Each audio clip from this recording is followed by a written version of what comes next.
We got a few things to take care of first. We're gonna go grab lunch, take care of some other stuff, and then we're gonna go grab a ton of parts and tools, and then we're gonna go head out and come back and try to pull this motor out by the end of the day. So by tomorrow, we can put it back in. Yeah, we get parts. Parts! Woo! Don't you love not spending your money, Ethan? Yeah, no, I convince everyone to spend their own money. I live vicariously through everyone else's project builds. Alright, so yesterday we fixed, what we fixed? Starter. We got the starter done. Oh wow, a lizard. A lizard? Wow! This is Alex's lovely truck. I'm just gonna... Kyle's underneath the car checking for coolant leaks so we can address that. And we're gonna try to address the steering today. Kyle just looks like he's dead underneath the car. Alright, so has it gotten better or worse since yesterday, Kyle? I mean, it's still leaking. It's still leaking. Alright. Good to know. I just happened to turn from where. Time to pull the whole front end off, take the motor out, call today. What did this overheat before it started leaking coolant? Like what do you mean? Like was it leaking? Oh. No, did it overheat? I think it overheated and then started leaking. So that's why I'm saying it probably, seal's probably fried or something. So leaking from the spark plug? Yeah. It's either... That would be a huge problem. He either cracked his water jet somewhere. It's leaking from his thermostat housing, or his temperature sending unit housing, which is what I'm hoping for the most. Or you overheated it and stretched the heads and it's leaking from the head gasket. But so far you don't have chocolate oil, so... Want your glasses? Or is it far enough?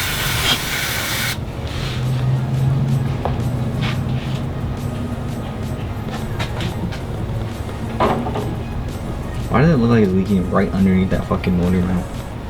Is there a freeze plug underneath that motor mount? I have no idea. Hand me my glasses. He's going in. I'm going in. There is a freeze plug right there. Oh, nice. Oh, no, I see it. You see it? Is it the freeze plug? I really think it is. That's fun. And it's gonna rest on the motor mount. And then eventually when it builds up enough, it will drip down here and then it will drip on the ground. You just went from like a little work to a lot of work. Like... When? What are you talking about? Because the freeze plug is underneath that motor mount. So the only way you're gonna really... Wow, they'll save me. You almost went blind, Kyle. Like the easiest way to do it is hood off, air cleaner and carb off, lift plate on the intake, then exhaust off, transmission unhooked, all the lines and wires hooked off the engine, lift engine, pull the motor mounts, lift engine out, change freeze plug, put it all back in, and hope nothing breaks along the way.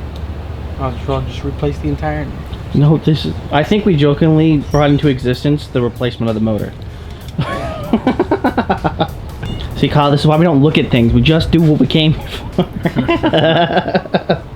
Well, he wanted us to come here to figure out the coolant. And we did. And it's a rebuild. It's not a rebuild. He's just saying, might as well. Because, you know, if the manifolds are trashed, then all of your smog equipment no longer can hook up to the new headers. So then you might as well just ditch all the smog equipment. A few moments later. Alright, so far we have the hood off. And we are now working on taking stuff apart to take the motor out today. We got parts overnighted so we can change out a freeze plug and the exhaust manifolds. It's gonna be, this thing is one of the quietest 350s I have ever heard. It's gonna be obnoxiously loud. Are we gonna need to look get a torque spec on any of this stuff? There's nothing that I'm touching that I would necessarily would be too fearful of not having a torque spec on. Well, what about the only thing I would be worried about is the bolt on the back of the flex blade.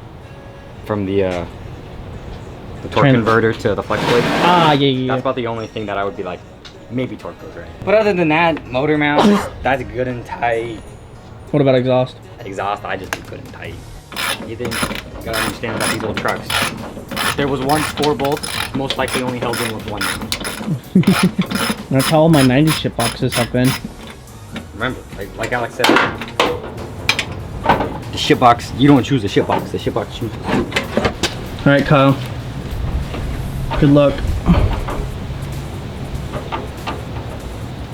Godspeed. Godspeed. Oh You know you're in no. the splash zone, right?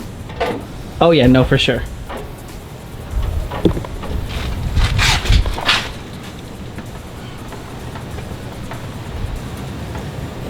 I'm just giving you warning.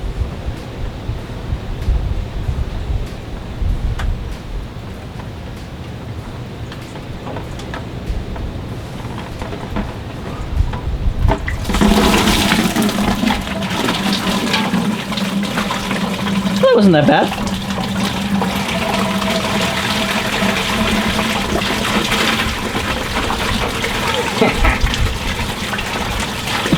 What? Fucking dumping everywhere. Alright, so far, we pretty much are getting ready to pull the motor out.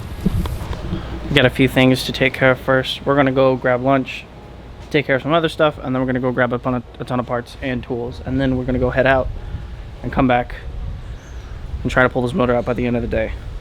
So by tomorrow, we can put it back in. Yeah, we get parts. Parts! Woo! Don't you love not spending your money, Ethan? Yeah, no, I convince everyone to spend their own money. I live vicariously through everyone else's project builds. Alright, so spending who knows how many hours outside doing stuff and spending 2 hours in an AutoZone figuring out how to get a belt. We're now back, taking off the exhaust. 1 bolt has come off so far. Shout out to Ace, the helpful place, aka Pyro.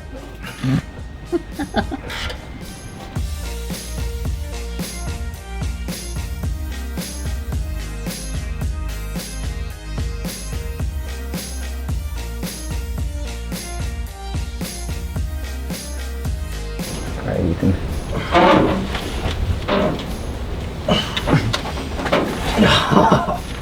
Fuck. Gentle, we can't break these. What do I say? No, I meant these bolts. Alright, hold on, Ethan. Otherwise we have to get new ones?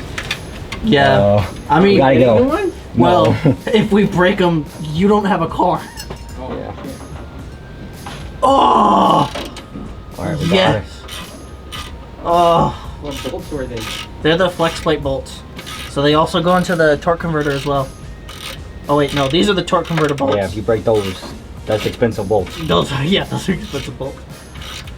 Like, because if you break the bolts off in the torque converter, you either have to get them out of that torque converter, or you gotta buy a new torque converter. Torque converter, and then still buy the hardware.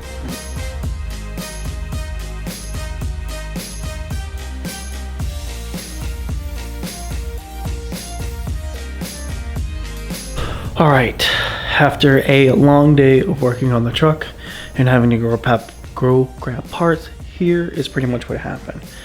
Basically, we found what the cause of the leak was and found out that we have to pull out the motor, and in the process of doing so, we found some other things that we're gonna have to get.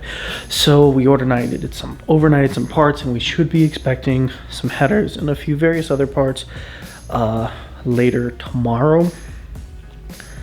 But while our original plan was to pull the motor and spend the night doing it, we decided that it would be better that we just get more sleep and pull the motor early in the morning so we can get that all taken care of. So with that being said, we are going to come back tomorrow with some more content of us pulling out the motor and getting everything together so it is all good to go.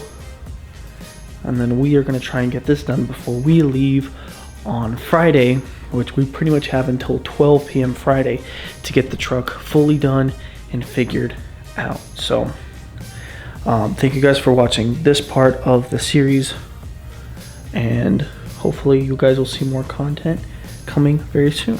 Bye guys.